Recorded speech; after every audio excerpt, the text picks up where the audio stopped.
नमस्कार, जय हिंद, वंदे मातरम। प्यारे बच्चों, यूपी लेखपाल की तैयारी आपकी निरंतर जारी है और हमारे चैनल की तरफ से भी आपको बहुत ही अच्छा कंटेंट प्रोवाइड किया जा रहा है। आज हम पर्यावरण का जो आपका पीवीआईक्यू सीरीज शुरू की है उसका चैप्टर 2 लेकर आए हैं, जैव मंडल एवं बायोम। तो इसमें वो प्रश्न होते हैं जो आपके लोअर पीसीएस, पीसीएस, आईएएस जैसी, बीपीएससी जैसी परीक्षाओं में पूछे गए हैं। तो इन प्रश्नों को करके आपको एक अंदाजा लगेगा कि आखिर कैसे प्रश्न आपके एग्जाम में पूछे जा सकते हैं। तो वीडियो को लाइक कर लीजिएगा, चैनल पर नए हैं चैनल को सब्सक्राइब कर लीजिएगा, क्योंकि प्रश्न यहीं से आएगा। पढ़ते रहेंगे आप मेरे साथ तो आपको यकीन आएगा। रही बात पीडीएफ की, तो स्क्रीन पर दिख रहा है, आपको व्हाट्सएप नंबर पर मैसेज करना है और वहां से आपको पूरी जानकारी पीडीएफ की मिल जाएगी। तो चलिए शुरू करते हैं बिना वक्त गवाए आज का ये बेहतरीन सेशन। पहला प्रश्न है, सूची एक को सूची दो से मिलाना है। एक तरफ जीव मंडल रिजर्व दिए गए हैं, दूसरी तरफ उनसे संबंधित राज्य दिए गए हैं। यूपी पीसीएस प्री 2024 में पूछा गया प्रश्न है, तो कौन सा ऑप्शन आपका सही होगा, यह आपसे पूछा गया है। सही उत्तर है आपका ऑप्शन ए, सिमलीपाल उड़ीसा, नोकरेक मेघालय, अगस्तमलाई केरल और मानस आपका असम। अगला प्रश्न है आपका कि निम्नलिखित कथनों पर विचार कीजिए। सिमलीपाल आरक्षित जैव मंडल तमिलनाडु में स्थित है। पन्ना आरक्षित जैव मंडल मध्य प्रदेश में स्थित है। भद्रक मैंग्रोव का संबंध ओडिशा से है। कच्छ की खाड़ी भारत का सबसे बड़ा मैंग्रोव है। तो नीचे दिए गए विकल्पों में सही उत्तर का चुनाव करिए कि कौन से कथन सही हैं। एक और दो, एक और चार, दो और चार, दो और तीन। हिमाचल प्रदेश पीएससी 2024 में पूछा गया प्रश्न है और सही उत्तर है आपका ऑप्शन डी, केवल दो और तीन सही है। सिमलीपाल अभी आपने पढ़ा है कि ओडिशा में स्थित है। पन्ना आरक्षित जैव मंडल मध्य प्रदेश में है और कच्छ की खाड़ी भारत का सबसे बड़ा मैंग्रोव है। यह आपका गलत ऑप्शन है। तो यहां पर जो आपके सही हैं वो है दो और तीन। भद्रक मैंग्रोव का संबंध ओडिशा से है। भारत का सबसे बड़ा जो मैंग्रोव है वो पश्चिम बंगाल के सुंदरबन में पाया जाता है। अगला प्रश्न है आपका कि नीचे दिए गए कथन को, जिनमें एक को अभिकथन ए है, दूसरा कारण आर है। अभिकथन ए है कि विषुवतीय बायोम सबसे घना एवं सर्वाधिक जैव भार वाला वन बायोम है। कारण है विषुवतीय वन क्षेत्र में वर्ष भर उच्च वर्षा एवं उच्च तापमान होता है। ए असत्य है किंतु आर सत्य है। दोनों सत्य हैं और आर ए की सही व्याख्या करता है। इसी प्रकार आपके चार ऑप्शन है। यूपी पीएससी आरओ एआरओ में पूछा गया प्रश्न है और सही उत्तर है आपका बी, कथन भी सही है और व्याख्या कारण भी सही है। विषुवतीय बायोम का विस्तार विषुवत रेखा के दोनों तरफ 5 डिग्री से 10 डिग्री अक्षांश तक होता है। पूरे वर्ष उच्च तापमान, आर्द्रता एवं भारी वर्षा होने के कारण यहां सदाबहार वन का विकास होता है, जिनकी सघनता, जैव भार व जैव विविधता सर्वाधिक होती है। अगला प्रश्न है आपका 4। कथन एक है कि कच्छ आरक्षित जैव मंडल को भारतीय जंगली गधे के लिए जाना जाता है। कथन दो है नीलगिरी आरक्षित जैव मंडल लाल पांडा के लिए प्रसिद्ध है। दोनों सही हैं, दोनों गलत हैं, या कोई एक सही है एक गलत है। हिमाचल पीसीएस प्री 2023 में पूछा गया प्रश्न है। सही उत्तर है आपका सी, एक सही है लेकिन दो गलत है। कच्छ आरक्षित जैव मंडल को भारतीय जंगली गधे के लिए जाना जाता है। नीलगिरी आरक्षित जैव मंडल लाल पांडा के लिए प्रसिद्ध नहीं है। लाल पांडा उत्तर पूर्व क्षेत्र, कंचनजंगा, मानस इत्यादि में पाए जाते हैं। नीलगिरी आरक्षित जैव मंडल बाघ, नीलगिरी लंगूर आदि के लिए प्रसिद्ध है। अगला प्रश्न है आपका कि निम्नलिखित में से कौन सा समुद्री जैव विविधता के दृष्टिकोण से दुनिया का सबसे समृद्ध क्षेत्र है, जिसमें ज्वारनदमुख, समुद्र तट, निकट तटीय पर्यावरण के जंगल, समुद्री घास, प्रवाल भित्तियां, नमक दलदल और मैंग्रोव के साथ 21 द्वीप शामिल हैं। मन्नार की खाड़ी biosphere reserve, Nanda Devi biosphere reserve, Sundarban biosphere reserve, Nilgiri biosphere reserve. BPSC में दो बार पूछा गया है, 2022 में और 2023 में। सही उत्तर है आपका ए, मन्नार की खाड़ी बायोस्फीयर रिजर्व। मन्नार की खाड़ी बायोस्फीयर रिजर्व समुद्री जैव विविधता के दृष्टिकोण से दुनिया का सबसे समृद्ध क्षेत्र है। यह भारत के दक्षिणी पूर्वी तट पर स्थित है। अगला प्रश्न है आपका कि पृथ्वी के वायुमंडल में मौजूद कुल ऑक्सीजन का अमेजन वन में प्रकाश संश्लेषण के द्वारा अनुमानित उत्पादन कितना है। 40%, 50, 70, 20। अनुत्तरित प्रश्न। आरपीएससी प्री 2023 में पूछा गया प्रश्न है। सही उत्तर है आपका डी 20%। पृथ्वी के वायुमंडल में मौजूद कुल ऑक्सीजन का लगभग 20% अमेजन वन में प्रकाश संश्लेषण के द्वारा उत्पादित किया जाता है। अमेजन वर्षा वन को पृथ्वी का फेफड़ा, लंग्स ऑफ अर्थ भी कहते हैं। अगला प्रश्न है आपका कि नीचे दो वक्तव्य दिए गए हैं। अभिकथन ए, कारण आर। अभिकथन ए कहता है कि जीव मंडल एक खुला विवितरित तंत्र का उदाहरण है। कारण है कि जीव मंडल में पदार्थ के प्रारंभिक निवेश के बाद पुनः नए पदार्थों का निवेश नहीं हो सकता, परंतु ऊर्जा के निवेश एवं बहिर्गमन पर कोई प्रतिबंध नहीं होता है। बताइएगा, अभिकथन जीव मंडल एक खुला विवरित तंत्र का उदाहरण है या कारण आर, दोनों में से कौन से सही है और क्या एक दूसरे की सही व्याख्या करते हैं? तो सी ऑप्शन आपका सही है, ए सही है तथा आर गलत है। जैव मंडल जीव मंडल एक खुला विवरित तंत्र है, ओपन सिस्टम का उदाहरण है, क्योंकि इसमें पदार्थों का निवेश तथा बहिर्गमन होता रहता है। कारण आर गलत है, क्योंकि पदार्थों का पुनर्निवेश भी होता है। अतः कथन ए सही है किंतु आर गलत है। अगला प्रश्न है आपका कि जीव मंडल यानी कि बायोस्फीयर के संगठन के विभिन्न स्तरों के बारे में निम्नलिखित में से कौन एक सही अनुक्रम है? एनडीए 2015 में पूछा गया प्रश्न है और सही उत्तर है आपका ऑप्शन डी, जीव, जनसंख्या, समुदाय, पारिस्थितिकी तंत्र और जीव मंडल। जैव मंडल में जीवन का सही अनुक्रम है अणु, अणु से बनती है कोशिका, कोशिका से ऊतक, ऊतक से अंग, अंग से जीव, जीव से जनसंख्या, जनसंख्या से समुदाय, समुदाय से पारिस्थितिकी तंत्र यानी कि इकोसिस्टम, इकोसिस्टम से जीव मंडल यानी कि बायोस्फीयर। अगला प्रश्न है आपका कि पृथ्वी पर प्राणियों और वनस्पतियों का बृहत्तम अभिज्ञ समुच्चय बायोम मुख्यतः किससे नियंत्रित है? जैव सक्रियता, भू आकृति, जलवायु, मृदा। सही उत्तर है आपका यहां पर सी ऑप्शन, जलवायु। जलवायु ऐसा कारक है जिससे पृथ्वी पर प्राणियों और वनस्पतियों का बृहत्तम अभिज्ञ समुच्चय बायोम मुख्यतः नियंत्रित होता है। वनस्पति तथा प्राणियों के वितरण और जलवायु प्रकारों में गहरा संबंध होता है। अगला प्रश्न है आपका कि अधोलिखित में से कौन सा जीव से जैव मंडल तक जैविक संगठन का सही क्रम है? यूपी पीसीएस जीएस 1 पेपर 2017 में पूछा गया प्रश्न है और सही उत्तर है आपका ऑप्शन सी, जनसंख्या, समुदाय, पारिस्थितिकी तंत्र और भूदृश्य। एक ही जाति के जीवधारियों की संख्या जनसंख्या कहलाती है। कई जनसंख्या मिलकर समुदाय बनाते हैं। अगला प्रश्न है आपका कि निम्नलिखित में से कौन मानव जाति जनित जीवों का एक उदाहरण है? जलतंत्र, घास का मैदान, वर्षावन, फसली भूमि। यूपी पीसीएस प्री जीएस 2018 का प्रश्न है और सही उत्तर है आपका डी, फसली भूमि। फसली भूमि को कृत्रिम तथा मानव जनित जीवों का उदाहरण माना जाता है, जबकि जलतंत्र, घास का मैदान तथा वर्षावन प्राकृतिक जीवों है। अगला प्रश्न है आपका कथन ए, एक बायोम एक पारिस्थितिकी तंत्र होता है। कारण आर है, यदि एक प्रदेश के जैव एवं अजैव दोनों तत्व शामिल किए जाते हैं। UP PCS mains GS first 2006 का प्रश्न है और सही उत्तर है आपका ऑप्शन ए, यानी कि कथन और कारण दोनों सही है और सही व्याख्या भी करते हैं। बायोम एक पारिस्थितिकी तंत्र का एक प्रमुख भाग है। इसके अंतर्गत वनस्पति एवं जीवों के समस्त क्रियाशील समूह शामिल किए जाते हैं। यह एक बड़े भौगोलिक क्षेत्र को संदर्भित करता है। अगला प्रश्न है आपका कि सबसे अधिक स्थिर पारिस्थितिकी तंत्र कौन सा है? सागरीय यानी कि महासागर, वन, पर्वतीय, मरुस्थलीय। यूपी आरओ और आरएस 2008 और यूपी पीसीएस 2018 में पूछा गया प्रश्न है, 3 बार पूछा गया है कि सबसे अधिक स्थिर पारिस्थितिकी तंत्र कौन सा है?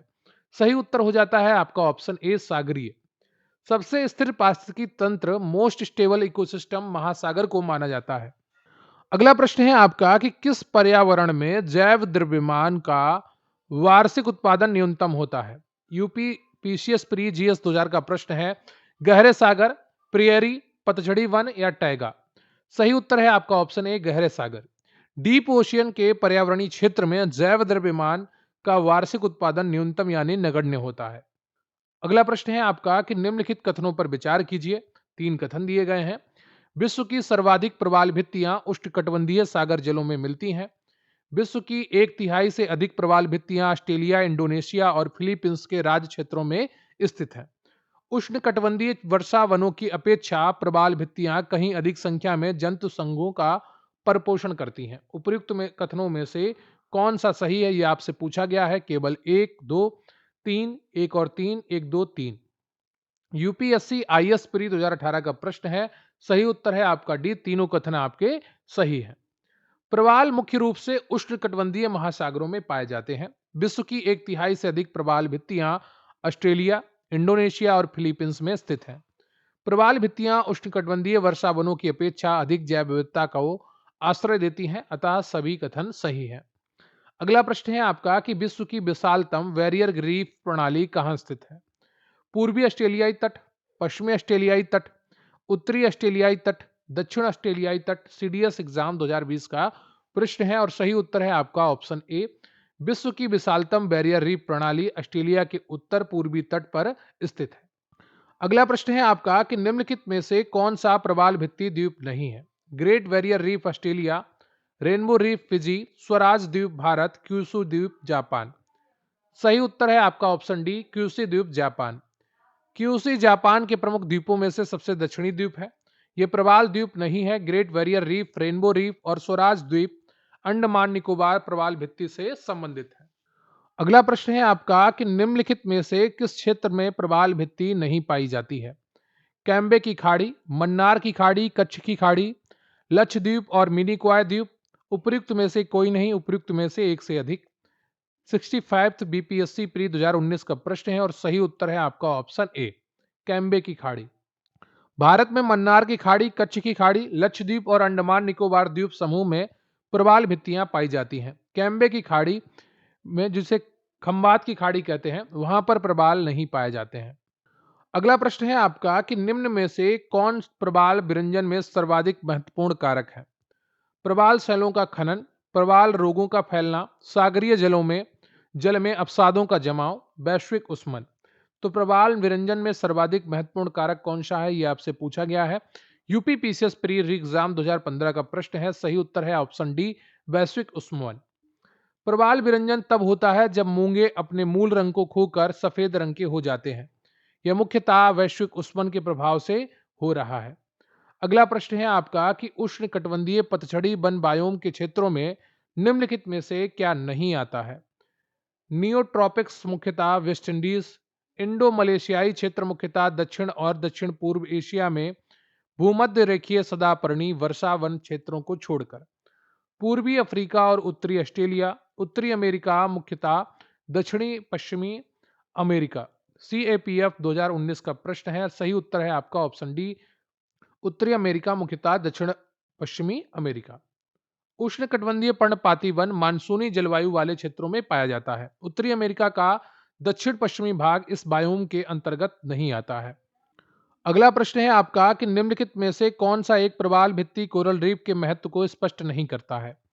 इनसे लोगों को रोजगार मिलता है, इनसे भवन सामग्री की आपूर्ति होती है, ये तूफानों से तटरेखा की रक्षा करते हैं, ये भूकंपों से समुदाय की रक्षा करते हैं। सही उत्तर है ऑप्शन डी, ये भूकंपों से समुदायों की रक्षा करते हैं। प्रवाल भित्तियां रोजगार प्रदान करती हैं, भवन सामग्री की स्रोत हैं और तूफानों से तटरेखा की रक्षा करती हैं, लेकिन ये भूकंपों की रक्षा नहीं करती हैं।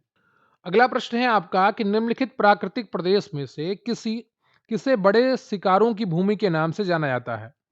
शीतोष्ण घास का मैदान, उष्णकटिबंधीय मानसून प्रदेश, उष्ण रेगिस्तान प्रदेश, उष्णकटिबंधीय सवाना प्रदेश। यूपी पीसीएस प्री 2019 का प्रश्न है और सही उत्तर है आपका ऑप्शन डी, उष्णकटिबंधीय सवाना प्रदेश में विविध जीव जंतु पाए जाते हैं, इसलिए इस क्षेत्र को बड़े शिकारों की भूमि के नाम से जाना जाता है।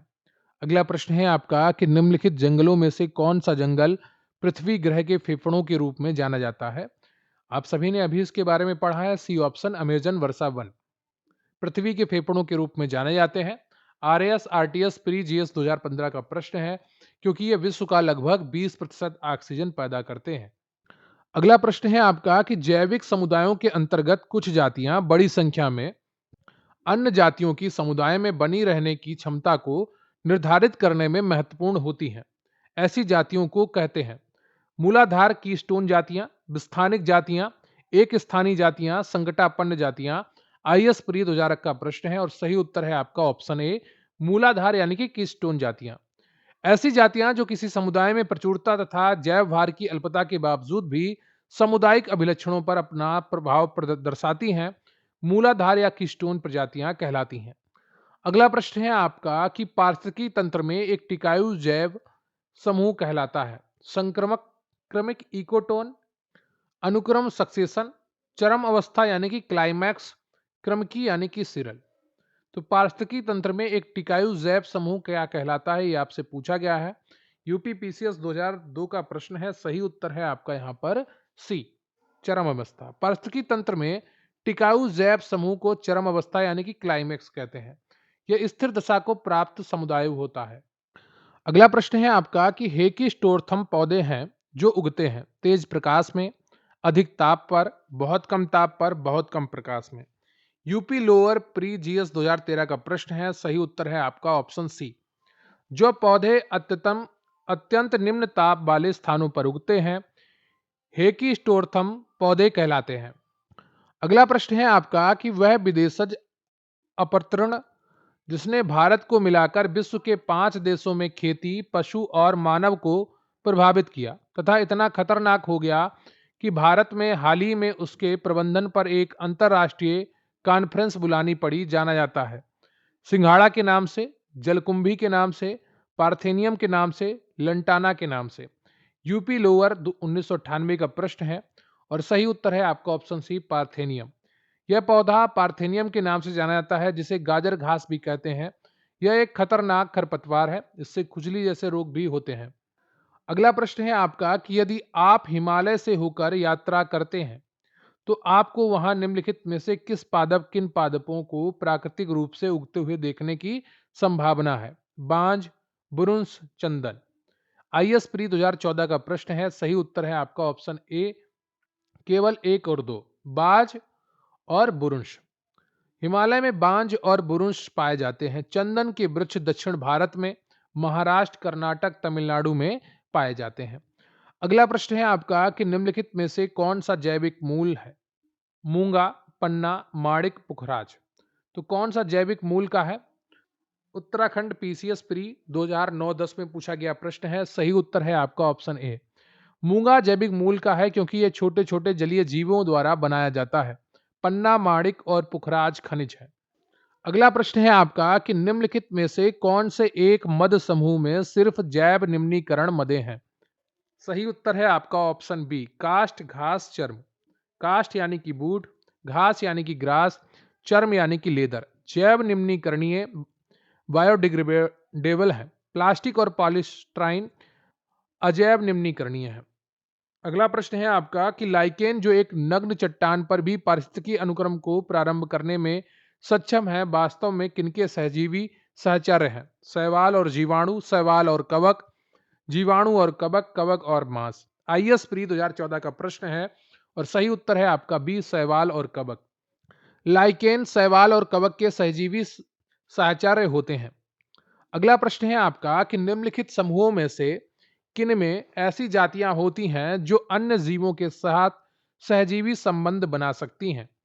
निंडारियंस, कवक, फंजाई, आदि जंतु, प्रोटोजोआ। नीचे दिए गए कूट का प्रयोग करके सही उत्तर को चुनिए। आईएएस प्री 2021 का प्रश्न है और सही उत्तर है आपका ऑप्शन डी, 1, 2 और 3। निंडारियंस जैसे मूंगा, कवक यानी कि फंगी और प्रोटोजोआ सभी अन्य जीवों के साथ सहजीवी संबंध बना सकते हैं। अगला प्रश्न है आपका कि बायोस्फीयर की परिभाषा है पृथ्वी तथा इसका वायुमंडल जिसमें जीव रहते हैं, पृथ्वी पर मिलने वाले सभी जीव, पृथ्वी के सभी पादप, पृथ्वी के सभी जंतु। सही उत्तर है आपका ऑप्शन ए, जैव मंडल पृथ्वी का वह भाग है जिसमें वायुमंडल, स्थल मंडल और जलमंडल शामिल है और जहां जीवन मौजूद है। अगला प्रश्न है आपका कि यूनेस्को द्वारा man and biosphere programme MAB की शुरुआत हुई थी 70 में, 72 में, 86 में, 91 में। आरएएस आरटीएस प्री जीएस 2015 का प्रश्न है। सही उत्तर है आपका यूनेस्को को man and biosphere programme map 1971 में शुरू किया गया था। दिए गए विकल्पों में से कोई भी पूर्णतः सही नहीं है, लेकिन निकटतम या आयोग के अनुसार उत्तर भिन्न हो सकता है। व्याख्या में 1971 उल्लेखित है। ठीक है, ठीक है। तो 1971 में यह शुरू हुआ था यूनेस्को की वेबसाइट पर भी आपको ये डेट मिल जाएगी, तो 1972 तो हो ही नहीं सकता है, ना 70 हो सकता है। अगला प्रश्न है आपका कि जीव मंडल आरक्षित परिरक्षण क्षेत्र है। यूपी लोअर सब ऑर्डिनेट 2004 और यूपी पीसीएस प्री 1999 का प्रश्न है। जीव मंडल आरक्षित क्षेत्र जो परिरक्षण क्षेत्र है वो आनुवांशिक विभिन्नता के, जैव मंडल आरक्षित क्षेत्र आनुवांशिक विभिन्नता के परिरक्षण के लिए बहु उद्देशीय संरक्षित क्षेत्र होते हैं। अगला प्रश्न है आपका कि मानस जैव आरक्षित क्षेत्र बायोस्फीयर रिजर्व भारत के निम्नलिखित राज्यों में से किसमें अवस्थित है? Karnataka, Kerala, Orissa, Assam. UP PSC ACF RFO mains paper 2019 का प्रश्न है। सही उत्तर है आपका ऑप्शन डी, असम। मानस जैव आरक्षित क्षेत्र असम राज्य में स्थित है। अगला प्रश्न है आपका कि निम्नलिखित में से कौन सा एक कथन जैव मंडल रिजर्वों के बारे में सत्य नहीं है? तो चार कथन दिए गए हैं, एक सही नहीं है। वो कौन सा है? वो है डी, वे जैव विविधता के संरक्षण हेतु सुरक्षित क्षेत्र हैं। बिल्कुल सही है। प्रत्येक जैव मंडल रिजर्व के 3 जोन हैं। विश्व भर में जैव मंडल रिजर्व के जाल हैं। वे IUCN द्वारा प्रथम बार शुरू किए गए थे। ये सही नहीं है। बायोस्फीयर रिजर्व की संकल्पना का उद्भव यूनेस्को के मैब कार्यक्रम के अंतर्गत हुआ था, ना कि IUCN के द्वारा। तो डी गलत हो जाएगा। अगला प्रश्न है आपका कि भारत के जीव मंडल रिजर्व को निम्नलिखित में से कौन सा समुच्चय जीव मंडल रिजर्व के विश्व नेटवर्क में शामिल किया गया है? एनडीए 2017 का प्रश्न है। सही उत्तर है ऑप्शन ए, मन्नार की खाड़ी, नोकरेक, पंचमढ़ी और सिमलीपाल। ये यूनेस्को के विश्व नेटवर्क में शामिल हैं। पन्ना और कंचनजंगा भी अब शामिल हो चुके हैं। अगला प्रश्न है आपका कि भारत के सभी जैव मंडलीय आरक्षित क्षेत्रों में से 4 को यूनेस्को द्वारा विश्व जाल तंत्र में मान्यता दी गई है। निम्नलिखित में से कौन सा एक उनमें से नहीं? तो सही उत्तर है आपका IS प्री 2008 का प्रश्न है। प्रश्न काल में कंचनजंगा नहीं था, वर्तमान में है। तो ये सभी शामिल हैं। कौन कौन? मन्नार की खाड़ी, कंचनजंगा, नंदा देवी, सुंदरवन। अगला प्रश्न है आपका कि भारत के निम्नलिखित में से जैव मंडल आरक्षित क्षेत्रों में से किनको यूनेस्को द्वारा मान्यता प्राप्त है? नीलगिरी, नंदा देवी, मानस, सिमलीपाल। तो नीचे दिए कूट को सही उत्तर चुनना था। यूपी पीसीएस मेंस 2008 का प्रश्न है। देखिए प्रश्न काल में तो यहाँ पर आपको ऑप्शन मिल जाता, लेकिन अभी उस समय जो वर्तमान में है, नीलगिरी, नंदा देवी और सिमलीपाल यूनेस्को द्वारा मान्यता प्राप्त है। मानस यूनेस्को के मैब कार्यक्रम में शामिल नहीं है, हालांकि यह विश्व धरोहर स्थल है। अतः विकल्प 1, 2 और 4 होना चाहिए था, लेकिन चूंकि प्रश्न काल में ऐसा नहीं था, तो करंट अफेयर्स भी आपको पढ़नी चाहिए, निरंतर पढ़नी चाहिए, बहुत इंपॉर्टेंट होती है। अगला प्रश्न है आपका कि भारत के कितने जैव आरक्षित क्षेत्र बायोस्फीयर रिजर्व यूनेस्को के जैव आरक्षित क्षेत्र के विश्व नेटवर्क का हिस्सा है? यूपीपीएससी पेपर 2019 का प्रश्न है और सही उत्तर है आपका यहाँ पर। देखिए प्रेजेंट टाइम में टोटल 13, एक ऑप्शन यहाँ पर सी सही है, लेकिन प्रश्न काल में वो सही नहीं था। प्रेजेंट टाइम में 13 जो भारत के बायोस्फीयर रिजर्व हैं वो यूनेस्को के जैव आरक्षित क्षेत्र के विश्व नेटवर्क का हिस्सा है। भारत में टोटल 18 बायोस्फीयर रिजर्व हैं। ठीक है, तो ये ध्यान रखिएगा, टोटल 13 शामिल है। तो सी ऑप्शन आपका यहाँ पर सही हो जाएगा वर्तमान के अनुसार। अगला प्रश्न है आपका सूची 1 को सूची 2 से मिलाना है। मानस आपका असम है 4, पंचमढ़ी, नोकरेक, आचन कमार, अमरकंटक। तो जो आचन कमार अमरकंटक है ये आपका मध्य प्रदेश है ना। तो यहाँ पर जो सही उत्तर है आपका ऑप्शन वो हो जाएगा सी, ए का 4, बी का 1।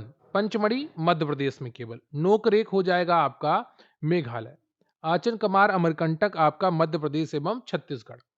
अगला प्रश्न है आपका कि भारत के पर्यावरण से जुड़े मुद्दे में से संबंधित निम्नलिखित कथनों पर विचार कीजिए। मन्नार की खाड़ी जैव मंडल आरक्षित क्षेत्रों में से एक है। गंगा के कार्य योजना चरण 2 का विलय राष्ट्रीय नदी संरक्षण योजना में हो गया है।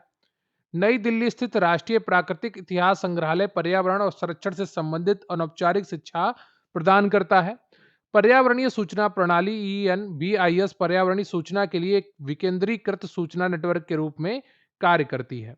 IS प्री 2001 का प्रश्न है और यहाँ पर जो सही उत्तर है आपका वो है बी, यानी कि ये आपके सभी कथन सही हैं।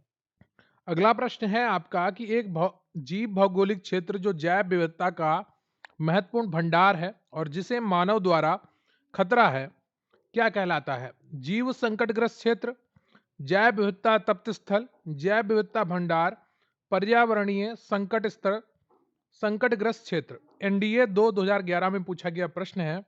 सही उत्तर है आपका ऑप्शन बी। इसे जैव विविधता तप्त स्थल कहते हैं, बायोडाइवर्सिटी हॉटस्पॉट। भारत में 4 हॉटस्पॉट है। अगला प्रश्न है आपका कि निम्नलिखित में से कौन सा स्थान अब तक स्थापित जीव मंडल आरक्षित स्थानों में से नहीं है? ग्रेट निकोबार, सुंदरवन, नंदा देवी, कच्छ की खाड़ी।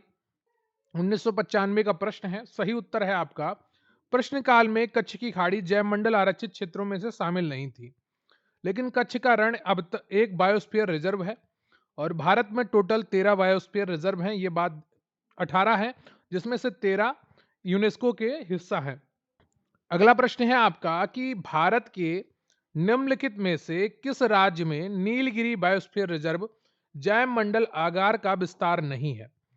तमिलनाडु, आंध्र प्रदेश, कर्नाटक, केरल। यूपीपीएससी आश्रम पद्धति 2021 में पूछा गया प्रश्न है। सही उत्तर है आपका B, Andhra Pradesh. Nilgiri biosphere reserve Tamil Nadu, Kerala और कर्नाटक में फैला है। इसका विस्तार आंध्र प्रदेश में नहीं है। अगला प्रश्न है आपका कि निम्नलिखित में से कौन सुमेलित नहीं है? सिमलीपाल, नोकरेक, अगस्तमलाई, कंचनजंगा। तो सिमलीपाल आपका उड़ीसा में है, नोकरेक मेघालय में है, अगस्तमलाई केरल में है, कंचनजंगा आपका सुमेलित नहीं है, ये आपका सिक्किम में है। उत्तराखंड पीसीएस प्री 2014-15 का प्रश्न है। अगला प्रश्न है आपका कि भारत में कितने जीव मंडल आरक्षित स्थान है? तो सही उत्तर है आपका बी, 18। भारत में अब तक 18 जैव मंडल आरक्षित स्थान है, बायोस्फीयर रिजर्व घोषित किए गए हैं। हिमाचल पीसीएस 2014 में पूछा गया प्रश्न है। अगला प्रश्न है आपका कि निम्नलिखित में से कौन सा एक जैव मंडल आरक्षित क्षेत्र नहीं है? अगस्तमलाई, नल्लामलाई, नीलगिरी, पंचमढ़ी। आईएएस प्री 2005 का प्रश्न है। सही उत्तर है आपका नल्लामलाई। जैव मंडल आरक्षित क्षेत्र नहीं है, शेष सभी बायोस्फीयर रिजर्व हैं। अगला प्रश्न है आपका कि भारत का 16वां जैव मंडल आरक्षित क्षेत्र शीत मरुस्थल स्थित है? अरुणाचल प्रदेश में, हिमाचल प्रदेश में, जम्मू एवं कश्मीर में, उत्तराखंड में। यूपी पीसीएस मेंस जीएस 2010 का प्रश्न है। बी, शीत मरुस्थल जैव मंडल आरक्षित क्षेत्र हिमाचल प्रदेश में स्थित है। अगला प्रश्न है सूची 1 को सूची 2 से सुमेलित कीजिए तथा सूचियों के अंत में दिए गए कूटों से सही उत्तर चुनिए। सिमलीपाल आपका उड़ीसा में है, दिहांग दिबांग यह आपका अरुणाचल प्रदेश में है, नोकरेक आपका मेघालय में है और आपका कोल्ड डेजर्ट आपका हिमाचल प्रदेश में है। यूपी आरओ 2016 का प्रश्न है। अगला प्रश्न है सूची 1 को सूची 2 से मिलाना है। लगभग समान प्रश्न आपको लगेगा। आईएएस प्री जीएस 2004 का प्रश्न है। सही उत्तर है आपका यहां पर ऑप्शन डी, सिमलीपाल उड़ीसा, दिहांग अरुणाचल प्रदेश, नोकरेक मेघालय, कंचनजंगा सिक्किम। अगला प्रश्न है आपका यूपी पीसीएस 2021 में पूछा गया प्रश्न है। सिमलीपाल उड़ीसा, पंचमढ़ी मध्य प्रदेश, नंदा देवी उत्तराखंड और नोकरेक मेघालय। सही उत्तर है आपका यहां पर ऑप्शन बी। अगला प्रश्न है आपका कि भारत में जैव भौगोलिक मंडलों की कुल संख्या कितनी है? UP UDA LDA mains GS 2010 का प्रश्न है। सही उत्तर है आपका ऑप्शन सी। भारत में जैव भौगोलिक मंडलों की कुल संख्या 10 है।